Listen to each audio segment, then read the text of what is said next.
Добро вечер во емисијата 360 степени на Алсат. Дали и кога ќе се намалат цените на основните прехранбени продукти? И што во пракса ќе значи ново усвоениот закон за заштита на потрошувачите, кој воведува казни за нечесни и измамнички трговски практики? За ова вечерва ќе дебатираме со министерот за економија Крешник Бектеши, председателот на Агробизнис комората при Сојузот на стопански комори Горан Ѓоргиевски и членот на управниот одбор на Сдруженијето на трговијата при Стопанската комора на Северна Македонија Румен Смилевски. Значи имаме член на владата, двајца бизнисмени, што би требало да биде основа за квалитетна дискусија. Владата пред неколку дена соопшти дека ќе обезбеди поевтина струја за компаниите што произведуваат масло за јадење, лепи пекарски производи, брашно, млеко и млечни производи, како и за компаниите од месната и живинарската индустрија. Очекувањата и најавите се дека тоа што овие фирми ќе плаќаат 80 евра за мегават час електрична енергија, треба да ги поевтини основните прехранбени продукти за околу 10%. Реално ли е тоа и во каков рок? Од дебатата со најавените гости по краткиот блок реклами.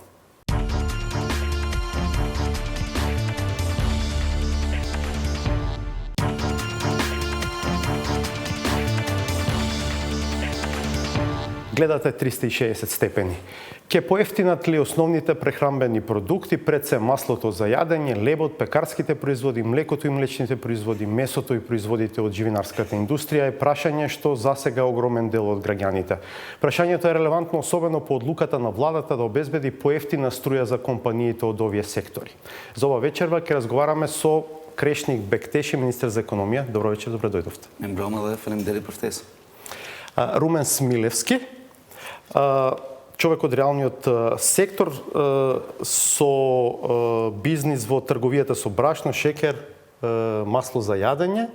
Инаку ве представив со функцијата член на управниот одбор на Сдруженијето на трговијата при Стопанската комора. Добро вечер, добре дојдовте. Добро вечер, благодарам на поканата. За прв пат сум во Алсат телевизија.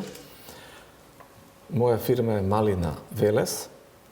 Работам со трговија повеќе од 30 години, 32. Имате што да кажете? Ке слушнаме подоцна во дебатата, да.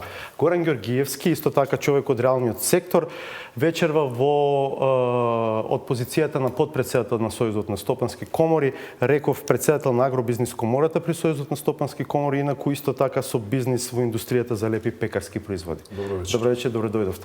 Ке дозволите на почетокот да го прашам министерот Бектеши за една друга, можеби не директно поврзана тема со ова, иако мислам дека се поврзани, а тоа е цената на струјата за домакинствата. Министерот за финансии Фатмир Бесими при презентацијата на предлог буџетот за следната година и евентуалните промени во даночната политика кои би следувале и се најавуваат за од нова година, најави дека ДДВ-то за струјата ќе порасне од 5 на 10%. Да бидеме јасни за гледачите, и 10% е повластена стапка, бидејќи редовната е 18%, но сепак дали треба во вакви околности да се зголеми ДДВ-то од 5 на 10%? E theksuat edhe ju, pra zotri Besimi më vetëm se paralajmëroj që nga 1 janari do të fillojmë me normën e TVSH-s për 10%. Duke marrë parasysh që edhe para 6 muajve duhet të kthehet në 10% për shkak se nuk ka qenë një ndryshim i cili është bërë që të jetë në funksion duke u thirrur në ligjin për tatimin e vlerës së shtuar pra gjatë gjithë kohës, por me fillimin e krizës energjetike, pra u soll një vendim që 6 muaj e parë që të jetë 5%, pastaj 10 dhe 18% dhe kështu me radhë. Ne kemi bërë të gjitha parapregaditjet edhe si Ministria e Ekonomisë edhe si kompani energjetike që ndikimi sa i përket rritjes eventuale të çmimit të energjisë elektrike të jetë minimale, prandaj edhe me reprogramimin e buxhetit, më vetëm se kemi ndarë 61 milion euro për nevojat e MV-s deri në fund të këtij viti dhe 250 milion euro, të cilat i paralajmëroi zotëri Besimi me vetëm qëllim që të krijojmë masa për të ndihmuar qytetarët dhe kompanitë e vendit, në veçantë kompaninë mikro dhe të vogla. Не е за право на регулаторната комисија. Чувме први реакции од председателот.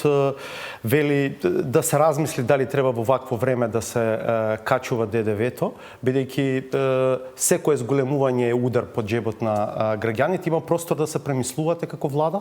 Me siguri që ka hapësirë, por besoj që nuk ka nevojë të bëjmë analiza shtesë, marr parasysh që më vetëm se jemi duke i dizajnuar edhe masat të tjera për të dhënë ndihmë qytetarëve, në veçanti qytetarëve të cilët më së shumti kanë nevojë, por njëkohësisht edhe kompanive mikro dhe të vogla, të cilat i theksova edhe më herët, sa i përket masave dhe ato se çfarë mënyre do dizajnohen, në kohë do të informohet Komisioni Rregullator për Energjetikë në momentin kur do ta formojë çmimin e energjisë elektrike për anëvisritë dhe konsumatorët e vegjël nga 1 janari deri në fund të muajit qershor të vitit tashëm. Со тоа е поврзано моето следно прашање, ќе има зголемување на цената? Nëse plotësohet plani i prodhimit nga ana e EMV-s deri në fund të këtij viti, unë nuk pres që të ketë ndonjë rritje të madhe të çmimit të energjisë elektrike nga 1 janari vitit tashëm. Добро, ова е различна изјава од некои други членови на владата, од директорот на ЕСМ изјавите што ги дава. Тие велат дека најверојатно ќе има минимално покачување на цената на струјата. Nëse thirremi në çmimet e berzave ndërkombëtare, e pashmangshme do të kishte qenë që të ketë rritje të çmimit të energjisë elektrike për shkak se EMV-ja me vendim të qeverisë i ofron furnizuesit universal, në këtë rast Evn Home, çmim prej 48 euro në megawatt orë. Dhe për momentin çmimet janë diku rreth 200-220 euro në megawatt orë. Nëse liberalizohet komplet tregu energjisë elektrike në Republikën e Maqedonisë së Veriut, pashmangshëm do të kishte pas rritje, po me subvencionimin nga ana e qeverisë, veçanti për anëvisritë dhe kompanitë e vogla, nuk pres që të ketë ndonjë rritje drastike, do të jetë çmimi përballueshëm dhe pres që në pjesën e tregut të rregulluar ku bëjmë pjesë kompaninë mikro dhe të vogla të ketë edhe ulje të çmimit të energjisë elektrike. Се враќаме сега на основната тема, а тоа се цените на основните прехранбени продукти и очекувањата, најавите дека можеби ќе дојде и до намалување на цената.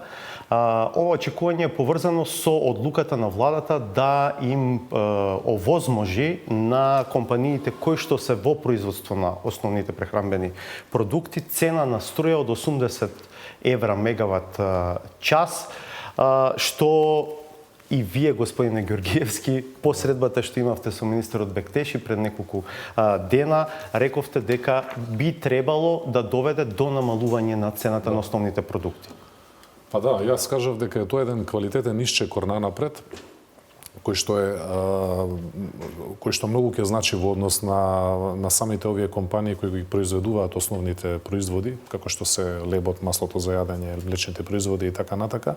Меѓутоа, многу ќе биде важно да се продолжи со вакви исчекори. Значи, потреба е еден сублимат од неколку чекори комплетни, кои што ќе значат подлабоко намалување на цените.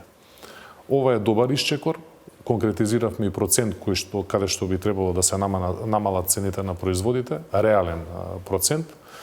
И се надеваме дека во периодот што следи, прво ќе треба од 1 декември, предходно прво оди склучување на договор со ЕСМ продажба, бидејќи они имаат лиценца за продажба на електрична енергија на слободната берза, тоа ќе биде рок до 1 декември.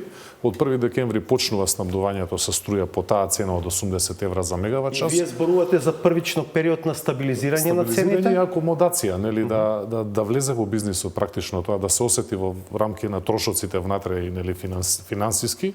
И на крај на месецот, од почеток, предпоставувам почеток на 1 јануари следната година, да веќе има реални услови за да се изврши намалување на цените. Сето тоа под услов да имаме стабилни влезни суровински инпути со вакви цени.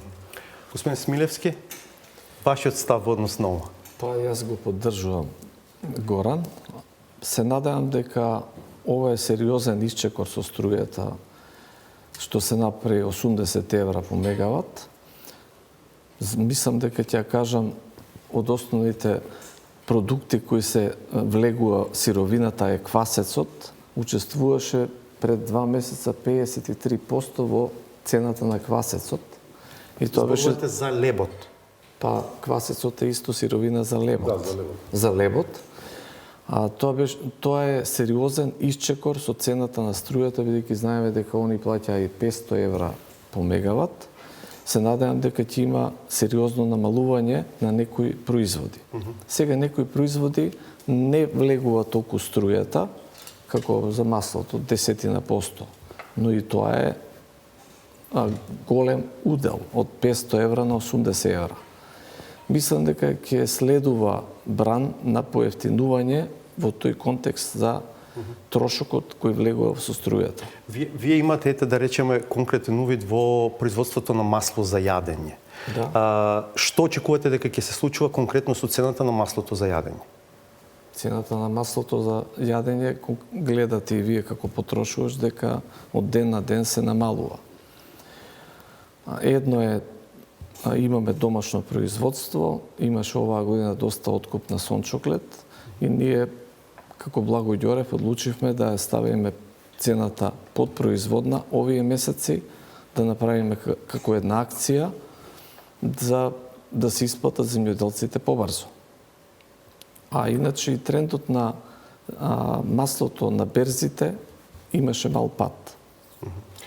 Министре, го прифаќате ли овие објаснување дека нудењето на субвенционирана цена на струјата за околу 200 компании, ако добро разбирам, уште 600 пекарски работилници, така? Повеќе од 600 е добар почеток, но не и крај во еден процес кој што треба да доведе до намалување на цените на основните прехранбени продукти. Значи вака, ние сме кажали претhodно и во разговори кога сме имали со стопанските комори и со представниците од одредени сектори во склоп на стопанските комори, дека мерките ќе бидат дизајнирани и носени на таков си начин каде што ќе се дава приоритет. Првично приоритет мислиме дека би требало да се дава на тие производители кои во нашата држава, значи произведуваат основни прехранбени производи како продукти кои вие ги наведовте. Веќе се дизајнираат и други мерки кои ќе бидат презентирани кон крајот на овој месец или пак почетокот на наредниот месец, кои ќе важат од 1 јануари наредната година и затоа и првично во делот на цената на електрична енергија најавив дека регулаторната комисија за енергетика ќе биде најавена и е информирана навремено во моментот кога ќе формира цената од 1 јануари заради одредени одлуки кои ќе ги носи владата согласно кризната состојба. Моментално на регулиран пазар малите потрошувачи плаќаат цена околу 200 евра по мегават час. Гледаме што се случува во берзите за електрична енергија, каде веќе на некаков си начин за ноември се стабилизира цената околу 200 евра. Ние сме кажале дека ние како влада имаме простор финансиски, имаме можност и со поддршката од страна на Европската комисија да дојдеме до некоја одредена цена каде што ќе покриваме од 50 до 100 евра по мегават час за одредени дејности, вклучувајќи ја тука и индустријата. Најавено е дека средствата од Европската комисија од околу 80 милиони евра ќе стигнат во јануари. Затоа финансиски импликации нема да имаме за оваа година, што значи дека мерките ако почнат да се реализираат од 1 декември, најверојатно финансиските импликации ќе бидат во Но сега зборувате за компании кои што излегуваат од овој круг, така, од овој круг на 200 не, освен овие, и компаниите кои влегуваат во регулиран пазар моментално, и тие ќе бидат поддржани од страна на владата. Ние сакаме да имаме што поконкурентни компании не само во домашниот пазар, но и во регионот и таму каде што тие извезуваат, да останат најмалце конкуренти, за да ја одржаме, значи, висината на трговска размена и начинот како ние извезуваме во различни сектори. Затоа навремено и со разговори, преговори, со сугестии од страна на стопанските комори ги носиме овие мерки. Да бидам многу искрен, во последната одлука не беа ставени сите овие дејности. Откако разговаравме со стопанската комора, откако ги направивме анализите и во делот на потрошувачката, и во делот на фискалните импликации кои би ги имало државата, и во делот на потребата на одредени дејности, ние вградивме уште 3-4 дејности. Една од нив беше и производителот на квасец, која е една во нашата држава, која индиректно ќе влијае и во цените на производство и на други производи во нашата држава. Господине Георгиевски, што во конкретни бројки треба да значи ова? Да речеме за цената на лебот. Тоа да повторно ќе повторам, тоа во конкретни бројки ќе значи десетина проценти намалување на цената на лебот. Меѓутоа, конкретно нели зборам да соодветните други суровински инпути кои што влегуваат во цената на финалниот производ останат исти. Тука имаме нели клучни цени на пшеница, на брашно, на маслото нели за јадење рековме, на квасецот, ова е добра мерка исто и за квасецот, единствена квасара е тоа во нашата држава која што произведува квасец, а другиот се увезува. Меѓутоа, клучот е повторно ќе се вратиме во делот на лебот, брашното. Пшеничното, брашно. Сега тука сакам две прашања да поставам. Едно е поврзано со вашите изјави и барањето за активирање на дел од државните резерви, а второто е поврзано со една ваша изјава од деновиве, бидејќи работите со увоз на брашно, за тоа дека цената на брашното оди нагоре поради кризата во Украина и падни стани ситуацијата со извозот на житарици од тој регион. Господин Георгиевски, да. Како го образлагате тоа? Видете, она што јас постојано го зборам. Русија и Украина произведува 30% од вкупната од светското производство на пшеница. Произведува Украина чинам 50% од сурово масло од сончоглед. Произведуваат вештачки ѓубриво, не сум сигурен дали само Украина или заедно со Русија, 50% од светското производство на вештачко ѓубриво. Сега замислите вие во однос на понудата и поборувачката на пазар, во однос на снемување, имање повеќе, како ја контролираат они цената. Буквално ја контролираат, сакам да кажам. Така да тоа или влијаат во овој случај, бидејќи да не употребувам контролираат израз, влијаат. И сето тоа се пренесува веднаш на светските берзи. Па еве преска споделивме една информација дека пазарот во Чикаго, он е најрелевантен за пшеница чинам, по мала криза која што Русија нели се вмеша и не дозволи извоз на украинското жито кон трети земји, цената се покачи 7% на пшеницата. Прашувам за барањето за активирање на дел од државните резерви. Зошто го барате тоа? Тоа го бараме затоа што сметаме дека тогаш ќе се намали цената на лебот повеќе од 10%. Подлабоко ќе одиме во намалување на цената која што ќе дојде до финалниот потрошувач. Министре, реалистично е ова барање, остварливо е? Значи, секако дека е остварливо и логично, но секако ние како влада и треба да ги земаме во предвид и други параметри. Зошто? Заради тоа заради тоа што имаме во европскиот континент војна. Една одлука може да се донесе утре дента за да се запира целосно увозот на брашно или пак на други суровини, а ние, значи, веќе да сме ги потрошиле државните резерви. Затоа треба многу внимателно кога зборуваме за државните резерви, согласно сите информации што ги имат институциите во државата, да постапиме. Ние во овој период сме го направиле спротивното, сме ги зголемиле државните резерви, било тоа за пченица, било тоа за брашно или пак за други суровини, како и за нафта и слично. Зошто?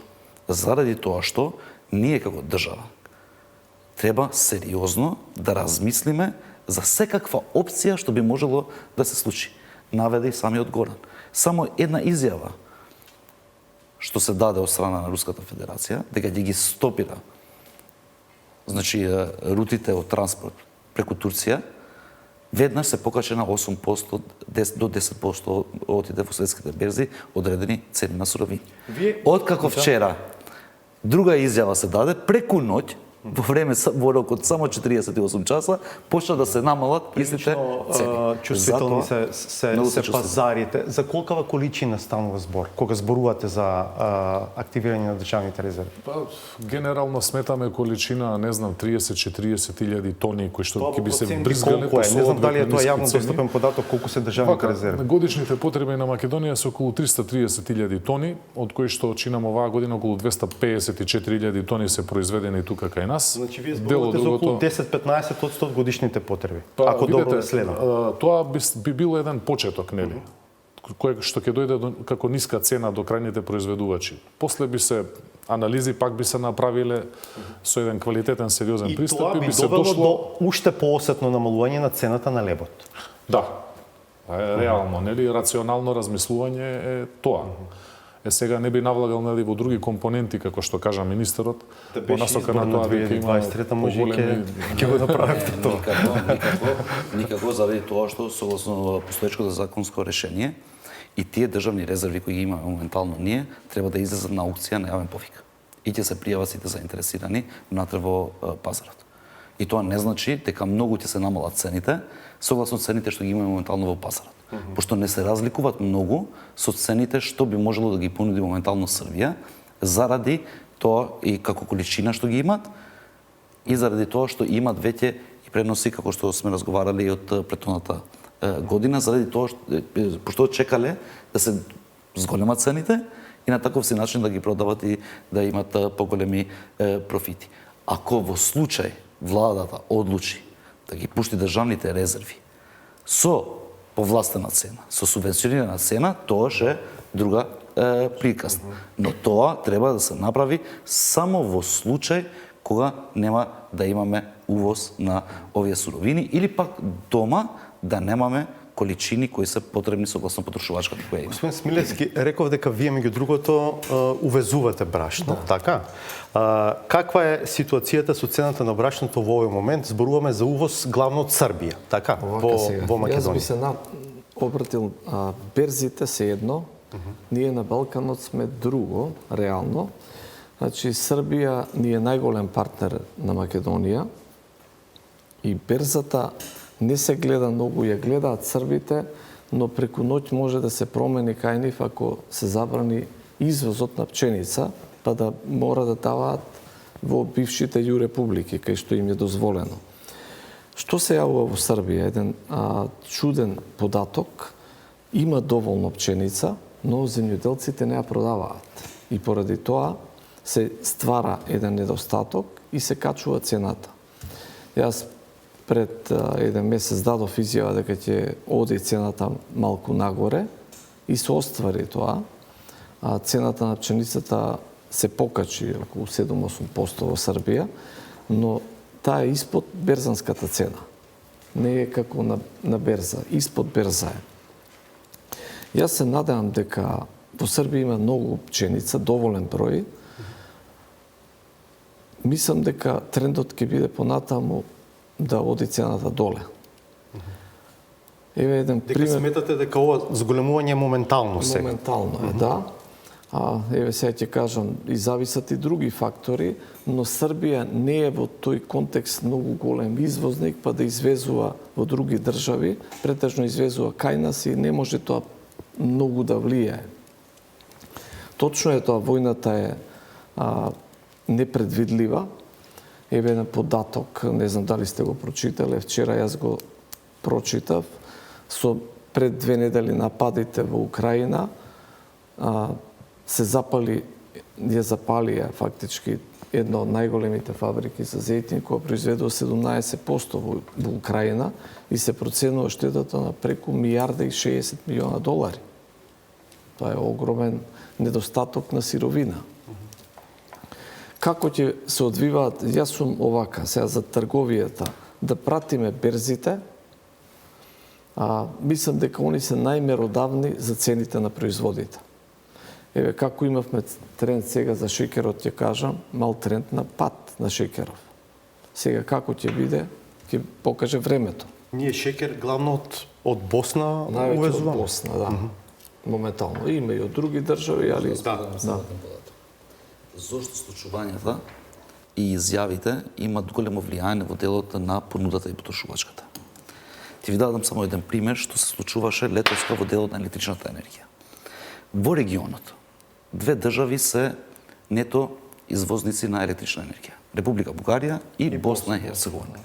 Традиционално, Васко, во последните 10-15 години, вишоците на производство на електрична енергија од Босна и Херцеговина секогаш биле наменети за Република Србија.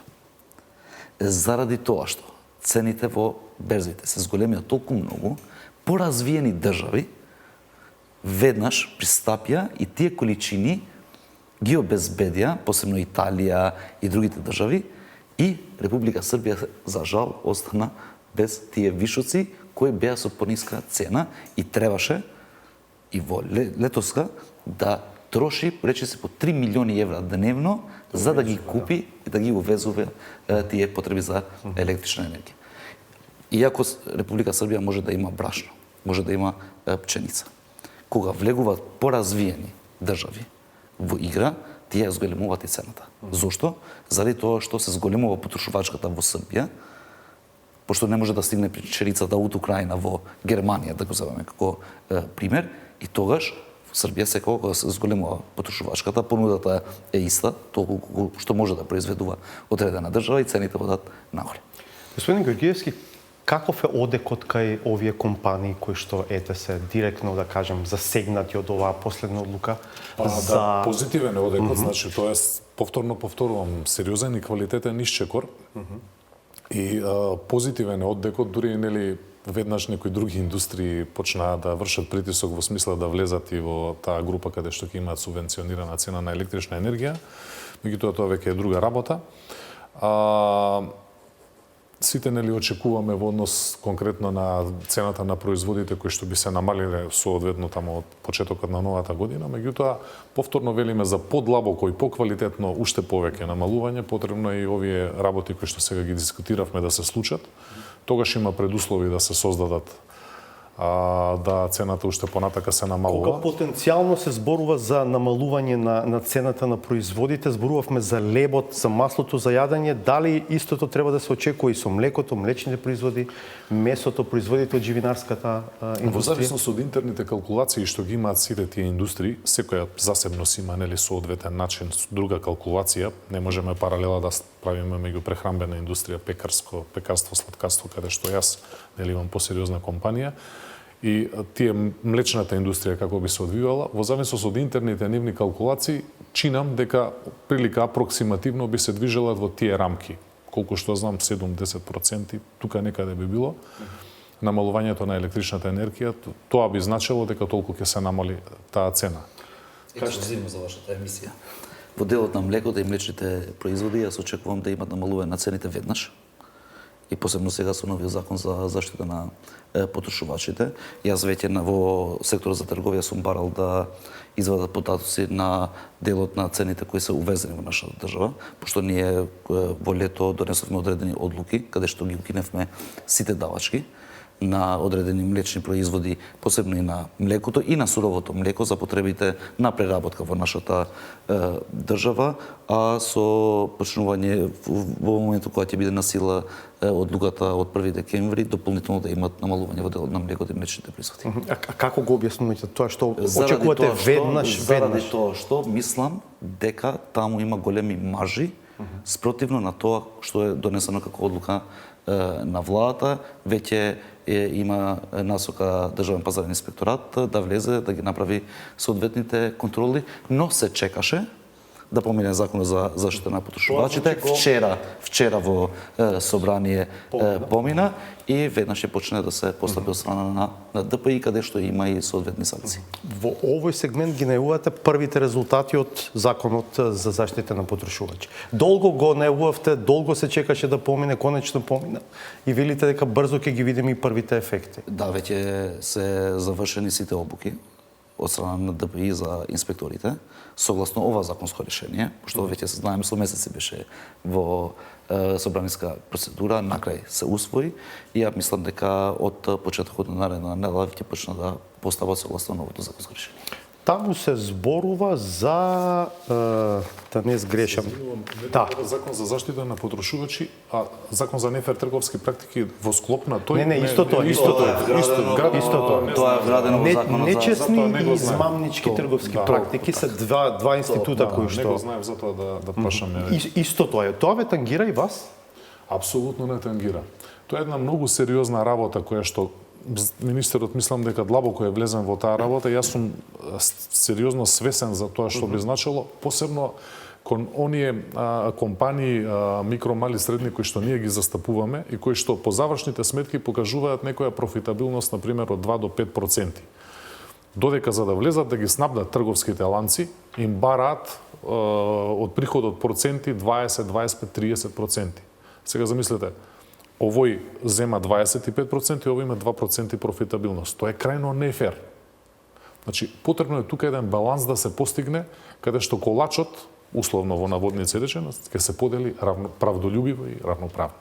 Да биде јасно за публиката за што зборуваме. Тоа е така наречен рабат кој што големите маркети им го бараат на сите добавувачи. На добавувачите. Од аспект на прехрамбена производи кај што разговараме, да не говориме за темите како што се за да влезеш со нов производ се плаќа толку, промоции, маркетинг, позиции на полици, летоци и различни. Тоа е за да се добие место на полицата во маркет. Маркетиншки елементи кои што Велите дека оди до 25% од цената на производот. Апсолутно, да. И тоа сега овој нов закон треба да го запре како пракса. Значи, моментално не може да има такви договори. Заради тоа што има одлука до крајот на годината, не може да се случат такви договори од страна. Ако се случат, тогаш е спротивно одлуката и законот кој веќе е донесен од страна на Министерството за економија, но во законот за заштита на потрошувачите тоа е вградено веќе во законско решение, не само на одлука на владата која значи ќе важи за секогаш додека ќе постои ова законско решение. Каков е вашиот став за овој закон? Може би не сте запознаени во детали со него, но суштината е таа, дека нема да се толерираат нечесни измамнички трговски практики. Простете, Организација на потрошувачите, запознае сум, мислам, не го знам законот и не можем да коментирам. Би се навратил за млеково, министерот што кажа, ипак за цениве. Мојот став е добро менаџирање на Министерството за економија, а факт е со млекото дека добро го менаџираат тоа. Ограничувањето на маржата дава ефект, но ова што го направиле овој потек слободно со млекото, ние гледаме на пазарот како се намалува цената на млекото. И тоа драстично се намалува. Значи, слободната трговија се увезе од секаде млеко и сега имаме ние на полиците поевтино млеко. И другите производители домашни, некои кои испаднаа со повисоки цени, ги намалија. Некои кои имаа реални цени, останаа со тие цени. Министре, мислам дека добро ги следам вашите изјави во последниот период. Рековте дека ако овие мерки не дадат резултат, ќе одите на подрастични, кои што би предвиделе можеби и замрзнување на цените на одредени производи.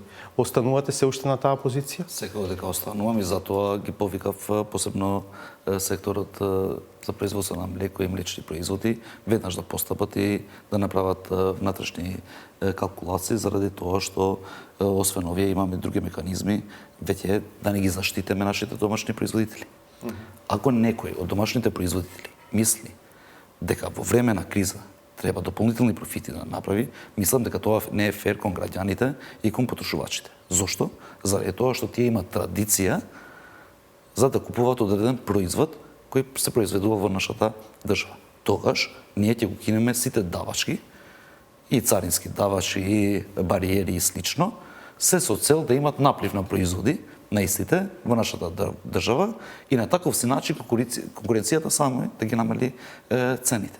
Затоа јас очекувам да бидат сите компании општествено одговорни, да постапат веднаш во случај ако нема намалување согласно нашите очекувања и анализите што покажуваат, секако дека за одредени производи ќе се донесе и поригорозна мерка, тоа е целосно замрзнување на цената и ќе одиме со најниската цена на тој производ, било тоа од увезено или пак од домашно производство. Господин Георгиевски, што мислите за ова?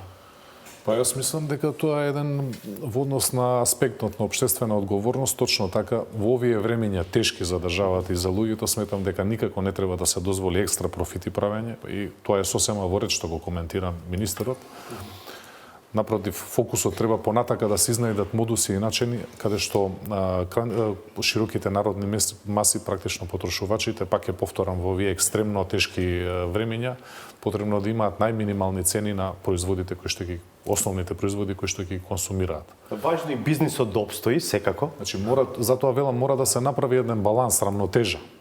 Тоа е истото беше и ова за нефер трговски практики. Мора од колачот секој да си го земе својот дел, меѓутоа не едниот да земе 90%, а другиот 10%. Тоа е балансот што постојано го Што се збориме. вашите други први конкретни барања и очекувања, да речеме, од владата? Сега на некаков краток рок. Видете, сега може на еден друг начин, значи добар чекор е ова што се превзема во однос на домашното производство за струја, тоа е за поздравување, веројатно и дојде таа струја, затоа се овозможени овие субвенции кои што ќе дојдат кон компаниите поради зголемениот обум и квантум на производство на електрична енергија од домашно производство. Јас сега тука можам два елемента кои што едниот го начавме да спомнам, кои што се исклучително важни сега за компаниите. Едниот е тоа што министерот го спомна, конкурентноста, која што е од исклучително значење, бидејќи доколку имате околните држави, доколку подобро ги субвенционираат своите компании, имаат подобри мерки, тогаш ќе се случи да нашите производи не се конкурентни при извоз таму, односно по закон на сврзани стадови, бидејќи капиталот се движи нели по закон на сврзани стадови, таму каде што има пониска цена, таму ќе дојде, тие производи со пониска цена може да дојдат и во нашата држава. Баш е како екземплар убав го спомна министерот. Меѓутоа, сега јас би дошол до едно главно тешко прашање во моментов, тоа е ликвидноста кај компаниите. Високата цена на струјата која што се движеше во периодот јули, август, септември, каде што исклучително високо ги оптовари компаниите, се одрази да таа ликвидност се абсорбираше на влезната страна и сега тие компании многу тешко си ги сервисираат своите обврски кон добавувачите, кон платите за вработените. И ме разбирате, цената на електричната енергија е екстремно висока, финансии ви снемува вие да работите. И како се решава тоа? Со кредити ефтини? Тука, еве конкретно, со кредити, меѓутоа, кредитните, каматните стапки растат. Потешко се доаѓа до финанси. Банките веднаш станаа поконзервативни. Многу ми се јавија компании кои што релативно полесно доаѓале до финанси, сега многу потешко, нели? Видени се ефтини кредити, не од комерцијалните банки, значи од развојната банка на нашата ние би замолиле, многу е битно. Освен ова што го кажа и наведе Горан, јас мислам дека нашето стопанство генерално треба да има предвидливост. Кога имат предвидливост, посебно во делот на електрична енергија, во делот на енергенсите. И затоа одлучивме мерката да важи најмалце до крајот на кризната состојба, која е до крајот на април, за да се стабилизираат, да знаат какви трошоци пред време ќе имаат, за да можат да ги понудат нивните производи и надвор од нашиот пазар со тие калкулации што би ги имале во делот на инпутот која би можело да ја имат од енергенси и од електрична енергија. Предвидливоста во вакви ситуации е многу важна за нашите компании и затоа ние ќе направиме све и другите сектори да имат предвидливост во делот на електрична енергија и во делот на другите енергенси. Господин Смилевски, дали ви имате вакво искуство со проблем со ликвидност, не конкретно вашата фирма, да речем, бидејќи ние разговаравме со Горан пред емисијава. Да. Значи, овие месеци, конкретно овој месец, тоа што зема дел на фирмите во овие месеци, сега се одразува и во голема фаза повеќето фирми се стануваат по-неликвидни. Го поддржувам ова од министерот што кажа за ефтини кредити од банкава за поддршка. Јас сега разговараме, конкретно, јас работам со повеќе банки, а некои банки имаа слух за тоа, што се, конкретно јас увезувам некои сировини што идат подолго време и треба да ги финансираш, но цената се зголеми од минатата година 50%. И сега ти требаат повеќе средства. Некои банки тоа го прифатија, а други не им даваат на фирми, им бараат поголемо обезбедување, фактички го немаат тоа. Колку време се доцни? На колку време е плаќањето? Па сега малку повеќе. Повеќе од 90 дена? Да, повеќе се должи. Да. Може би 120. Повеќе се должи. Јас кога Тоа веќе излегува од некакви нормални рамки. Па, излегува, не излегува, нели, како да кажеме, мора секој да покаже трпение во секаде во целата област и разбирање потребно е големо, сите се свесни за тешките времења. Разбирањето е многу важно. Многу е лесно да се искаше на телевизија и да се мисли дека секој може да направи притисок врз владата за да ги донесе соодветните мерки. Значи, владата мерките ги носи многу внимателно. Еве што се случи со Боровтол. Почна да работи Боровтол. А се правеше притисок ние да субвенционираме со цена која беше 500-600 евра и господинот Румен тоа го наведе, тоа ќе му кошеше на граѓаните од страна на буџетот над 10 милиони евра месечно само да субвенционира 3 компании во нашата држава. Да се брзавме ние со мерките, да ги донесавме веднаш мерките, без да имаме соодветни анализи, соодветни проекции, денеска најмалце ќе истрошивме 20 до 30 милиони евра непотребно,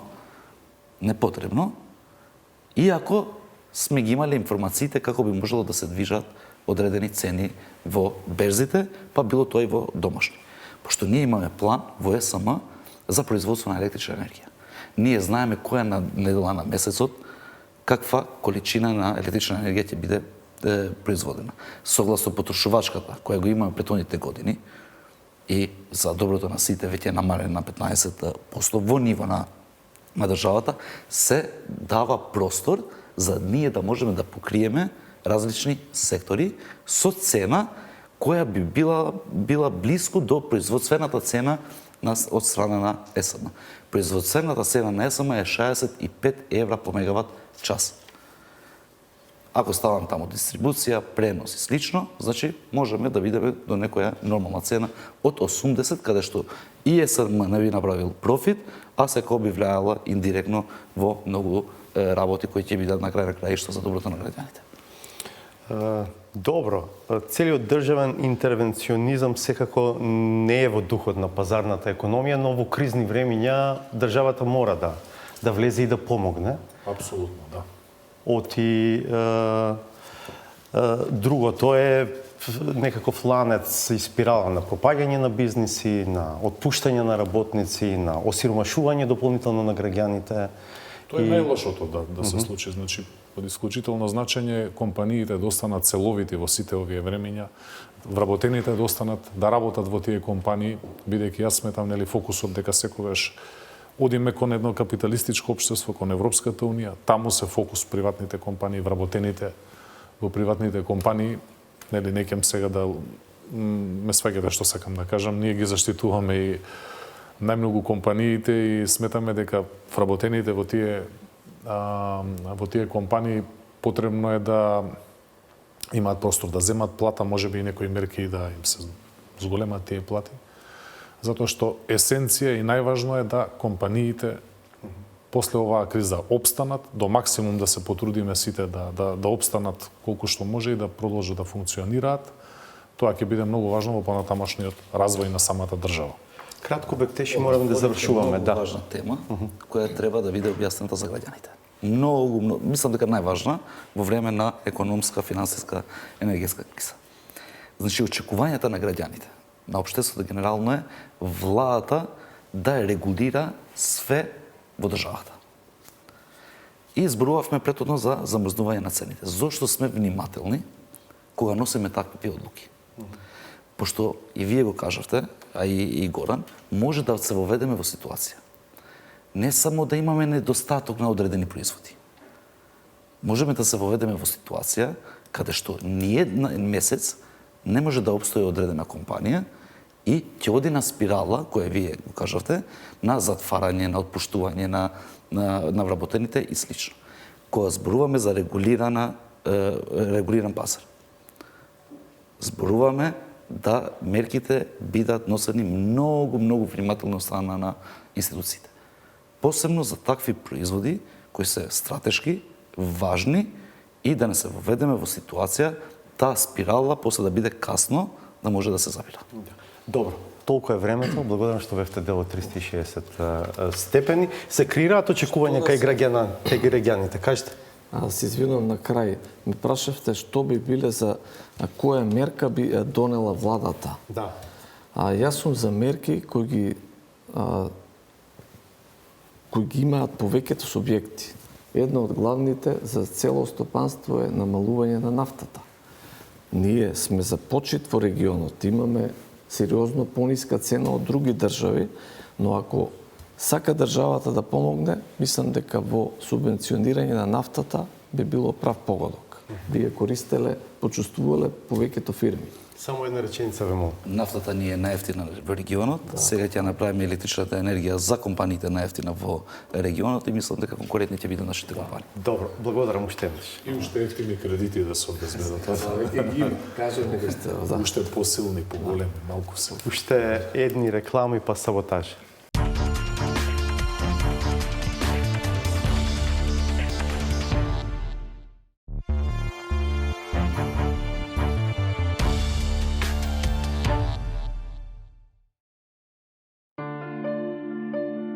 Големата Македонија не била подготвена за малата виничанка која само сакала да си дојде дома. Несрекната средношколка не успеала да студира во Скопје, па морала да си остане во Марибор. Избрана е за најдобар студент, докторира и станува универзитетски професор во Љубљана. Сега е словенечка министерка за дигитализација. Во еден момент мислев дека ќе се вратам во Македонија. И кога ги контактира во Македонија, универзитетот во Скопје, побара, мислам дека беше 800 евра годишно за упис. Затоа што не сум македонка, затоа што имав завршено средно школо во Словенија. И ме третираа како странец. За разлика од овие странски кадри на кои им се затвара вратата, таа е широко отворена за нечии домашни татини и мамини синови кои се сега представници на македонската интелектуална елита. Отаму е можеби невообичаено што за ваквата практика говори токму професорката, чиј партиски водач е постојано на тапет за оваа тема. Сведоци сме на сериозни обвиненија за опасна фамилиаризација, да не речам непотизам, на многу универзитети. Ке се согласите дека фамилиарните односи не се добар амбиент за надпревар, А не само за семените, туку и за коалициските односи изгледа никако да се најде добра атмосфера. По прекинот се случува вистинска вербална војна, која од ден на ден ескалира. Изборот на зборови веќе одамна ја надминува границата на учтивост. Кристијан, многу луѓе ми дошле преку глава и на сите им простив. Потруди се ти да не го изедеш за сите пари. Оти полека ми доаѓаш преку глава. Еве јавно ти кажувам пред сите, свати го како закана, како што закаш. Немој да праќаш деца тамо да тепаш. А тоа што ми претиш на мене со лисици, спремно ќе те дочекам, немој да се плашиш. Говедо едно.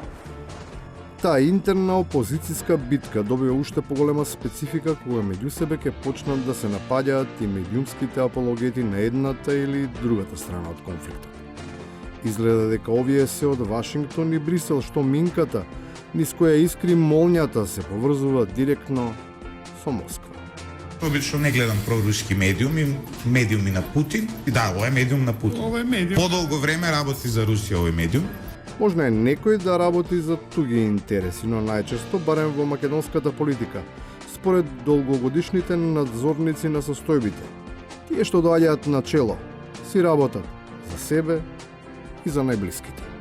Господинот Заев ги собра сите балкански хоштапери околу себе и сите домашни. Ги распореди на функција, им даде советнички позиции и имавме замена од дејствување на братучедите на начин каков што го знаеме, во дејствување на браќата. И на крајот, кога синдикатот тера лична и политичка битка, па не може да се најде адекватниот израз за да се објави нечија тајна. Имаме уште една присуда која ќе обелодениме.